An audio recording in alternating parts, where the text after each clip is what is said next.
पटक 5औं पटक 7औं पटक चाहिँ समितिमा पुनर्छलफललाई पठाइएको छ र मुद्दाहरू गम्भीर थिए नि त। संविधान कसरी बाजिएको छ, संघीय कानून र विशेष कानूनको के हो त अर्थ भनेर यो कुरामा थप प्रष्टीकरण गरौँ भनेर जाँदाखेरि यति रिजिड हुनुपर्ने आवश्यकता थिएन। सदनमा चाहिँ अत्यन्तै दुःखद एउटा चाहिँ किसिमको प्र्याक्टिस भयो हिजो। जस्तो उहाँहरूले पेलेर जान खोज्नु भयो होइन, जानुभयो, तर तपाईहरूले अथवा भनौँ त्यहाँ विपक्षी दलहरूको जुन खालको हरकत भनौँ न, अब यो शब्द त्यो भन्दा पनि अरू कुनै शब्द छ भने भन्दा हुन्छ जस्तो लाग्छ है, व्यवहार हेर्ने हो भने है, त्यो खालको व्यवहारले चाहिँ हिजो सदनमै उठेको यो बाँदर व्यवस्थापन होइन, अब मान्यहरूको व्यवस्थापन गर्नुपर्ने चाहिँ तालिम अझै आवश्यक छ कि जस्तो देखिन्छ कि के भन्नुहुन्छ?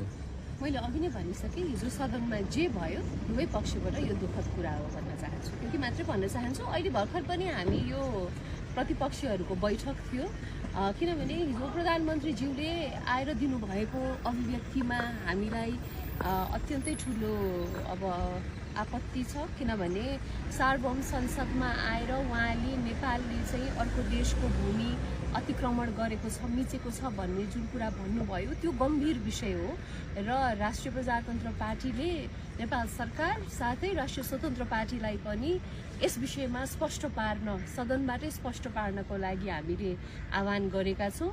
अब कस्तो भन्दाखेरि हिजो प्रधानमन्त्रीले बोलिसकेपछि रोस्टमबाट परराष्ट्र मन्त्रालयले चाहिँ उहाँले क्रस बोर्डर अक्युपेन्सीको विषयमा बोल्नु भएको हो भनेर त्यसलाई जस्टिफाई गर्न खोज्नुभयो।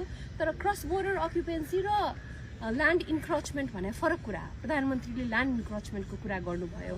त्यसैले गर्दाखेरि यो विषय अत्यन्तै गम्भीर छ, यसलाई यतिकै सामान्य रूपमा लिनु हुँदैन।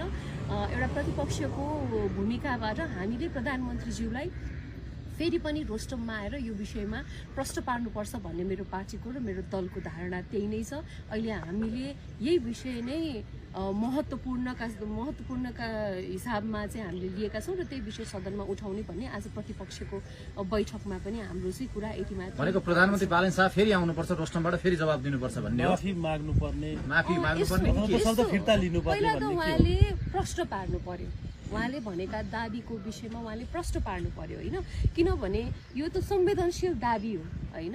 हामीले लिम्पियाधुरा, लिपुलेक र कालापानीका विषयमा बोल्दै गर्दा, सदनबाट बोल्दै गर्दाखेरि यो विश्वले सुनिराखेको थियो। त्यसले गर्दाखेरि भोलि त यो त विश्वले यसलाई आधिकारिक धारणा मान्न सक्छ, साँच्चीकै नेपालले चाहिँ भारतको भूमि मिचेको रहेछ भन्ने कुरा।